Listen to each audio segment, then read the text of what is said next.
Bismillah, Samsung Galaxy A36 ini termasuk dalam amunisi mudik saya di Lebaran 1446 Hijriah kemarin. Saya membelinya dengan berbagai alasan, terutama karena harganya masih masuk ya menurut saya. Alasan lain, karena ini jadi kesempatan pertama saya menjajal One UI 7 berbasis Android 15. Setelah sebelumnya saya tidak ikut pre-order Samsung Galaxy S25 series. Penggunaan Snapdragon 6 Gen 3 sebagai otaknya pun turut mendukung keputusan saya untuk membelinya.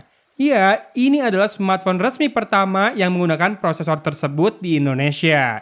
Ingat, ini 6 Gen 3 ya, 6 Gen 3, bukan 6S Gen 3. Iya, kalau ada yang baru, biasanya rasa kepenasaran ini mendorong saya untuk lebih impulsif di marketplace. Karena rasanya selain itu Samsung cenderung mempertahankan the winning formula dalam banyak hal. Termasuk desain ya. Meski detail-detail kecilnya berubah, semisal button island yang lebih lurus, lalu deretan kamera yang sekarang diberi bingkai memanjang, sejatinya ide dasar dari desainnya masih sama.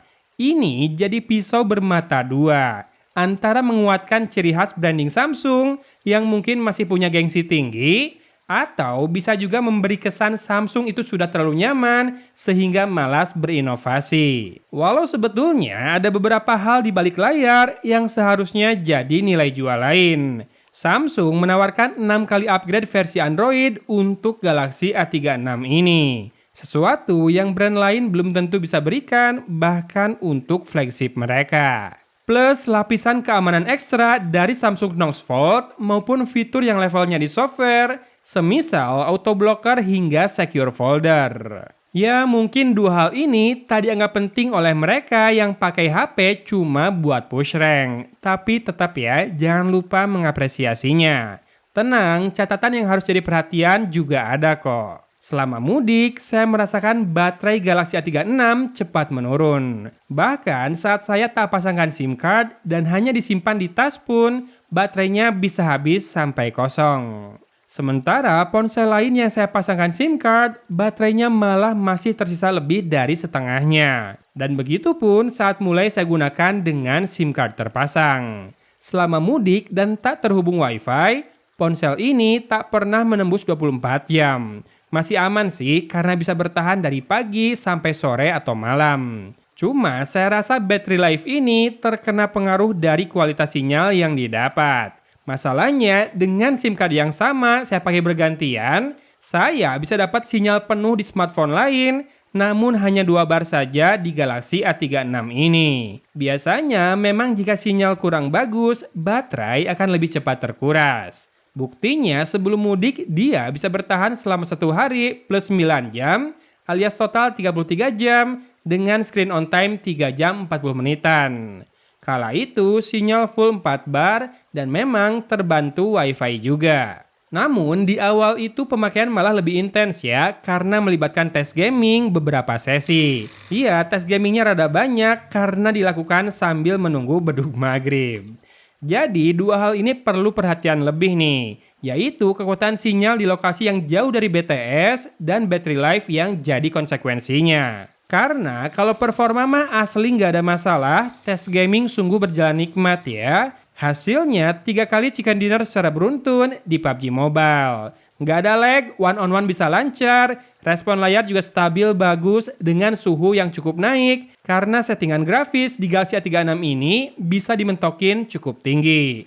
Iya, saya main di HDR Extreme supaya grafisnya tetap bagus, tapi frame rate tetap rata kanan. Sebetulnya settingan gamer sih kebanyakan di smooth extreme ya, nurunin grafis demi kelancaran main dengan frame rate tinggi dan suhu lebih terjaga. Tapi Galaxy A36 ini bisa kok ngangkat keduanya dengan baik. Grafis tertinggi ada di Ultra HDR, namun frame rate-nya turun sedikit ke Ultra. Ya silakan lah ya, pilih-pilih saja mana yang lebih cocok sama kamu sebagai pengguna. Di hasil benchmark, angkanya cukup menjanjikan dengan skor Antutu total di 647 ribuan dan skor storage-nya 65 ribuan. Yang saya gunakan ini adalah varian RAM 8GB dengan storage 256GB. Samsung menyediakan juga varian RAM 12GB. Untuk layar, panel Super AMOLED 120 Hz dengan bentang 6,7 inci tetap jadi andalan Samsung ya. Mereka membekalinya dengan lapisan Gorilla Glass Victus Plus. Ini untuk perlindungan dari goresan. Always on display hadir lengkap, bisa dinyalakan terus atau dengan penjadwalan. Dan fingerprint scanner di dalam layar juga hadir, meski saya merasa persentase keberhasilan dan juga waktu responnya sedikit lebih rendah dari kebanyakan ponsel lain. Untuk proteksi dari air, smartphone ini sudah memiliki rating IP67 water and dust resistant. Lanjut, kelengkapan lain ada NFC, bisa pakai eSIM juga, lalu Bluetooth terbaru sudah versi 5.4 dan baterainya 5000 mAh dengan super fast charging 45 watt, serta stereo loudspeaker. Speakernya sendiri sudah enjoyable kalau buat saya untuk digunakan streaming sehari-hari, lantang namun bebas dari suara sember. Untuk multimedia sih udah nikmat pisan ya. Layarnya punya warna yang bagus, walau sebagian orang sering menyentil masalah bezelnya. Saya ingatkan deh, layar smartphone Samsung yang datar tidak lebih menyembul dari frame bodinya ini adalah alasan dibalik tebalnya bezel itu.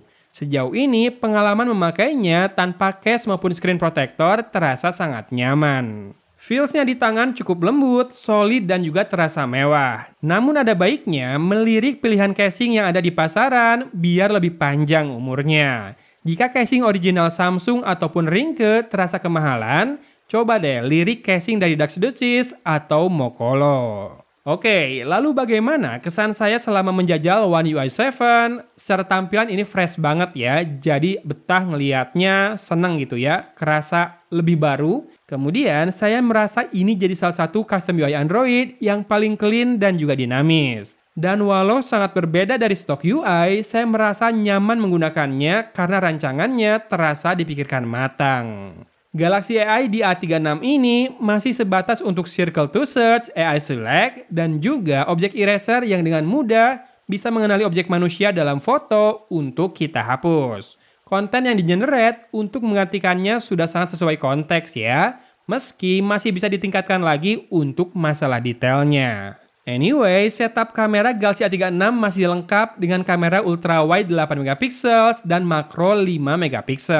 Sementara kamera utamanya ditemani sensor 50 MP dengan PDAF dan juga OIS. Secara umum, hasil foto sangat memuaskan untuk kelas harganya. Low lights jernih dan juga tajam, termasuk saat saya bandingkan dengan smartphone mid-range dari brand lain. Tone warna Samsung terkenal lebih natural juga ya, tidak over sharpening, kemudian fokus mengunci dengan baik, dan depth-nya sangat cukup alias proper. Meski di jendela bidik kamera ultrawide terlihat distorsi yang nyata, namun hasilnya ternyata lebih di crop ya, sehingga distorsi di sudutnya pun sudah tak terlihat. Kamera selfie pun perform dengan baik, Samsung masih mempercayakan sensor 12 megapikselsnya untuk handle swafoto ini. Untuk perekaman video, depan belakang bisa rekam hingga 4K 30 fps dan khusus kamera utama bisa juga rekam di Full HD 60 fps. Sementara kamera ultrawide itu hanya bisa rekam di Full HD 30 fps. Audio yang terekam terdengar prima, kestabilan gambar juga saya acungi jempol untuk kelas mid-range. Meski memang jika perekaman dilakukan di kondisi low lights dan di bawah bergerak akan terlihat jelly namun tidak sampai patah-patah. Untuk perekaman diam atau diajak bergerak di outdoor sih udah sangat cukup.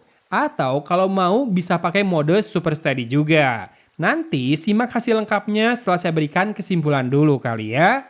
Samsung Galaxy A36 5G sekali lagi membuktikan jika seri A dengan kepala angka 3 seringkali jadi smartphone yang paling enak untuk dicoba.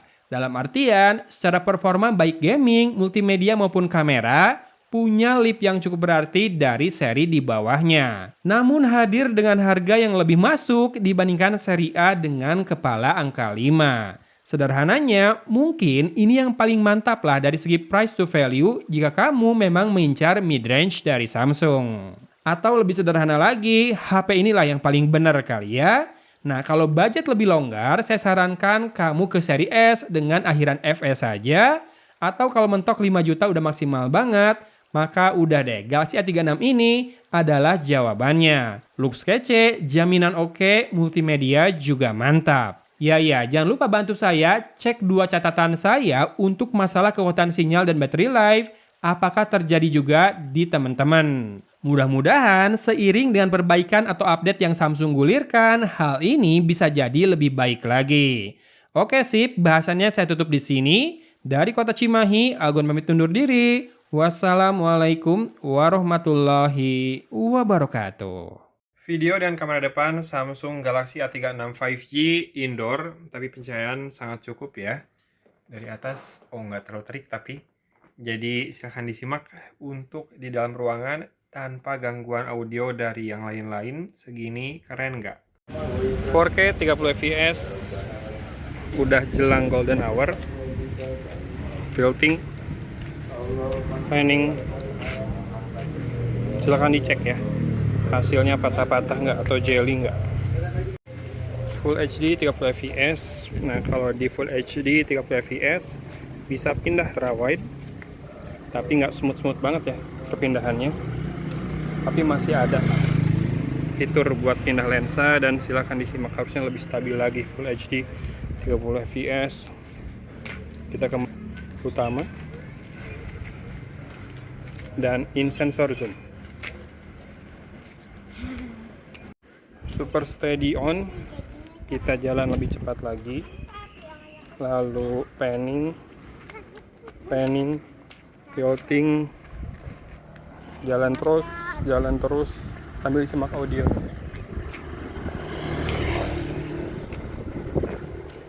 Gimana? Stabil nggak? Kamera depan di Full HD 30 fps, ngadep backlight, masih lumayan jelas wajah tanpa bikin backgroundnya over bright atau over exposure. Oh tadi ternyata di 4K, ini baru Full HD 30 fps. Pencahayaan yang lebih enak, dapat tone warna kulit yang lebih enak juga ya. Sambil jalan, tidak ada mode super steady di kamera depan atau steady fast. Backlight, silahkan simak audio, mungkin ada angin yang mengganggu rekaman. Oh ada pisang. Segini oke nggak buat smartphone 4-5 jutaan ya. Oh mantap, kremanya keluar.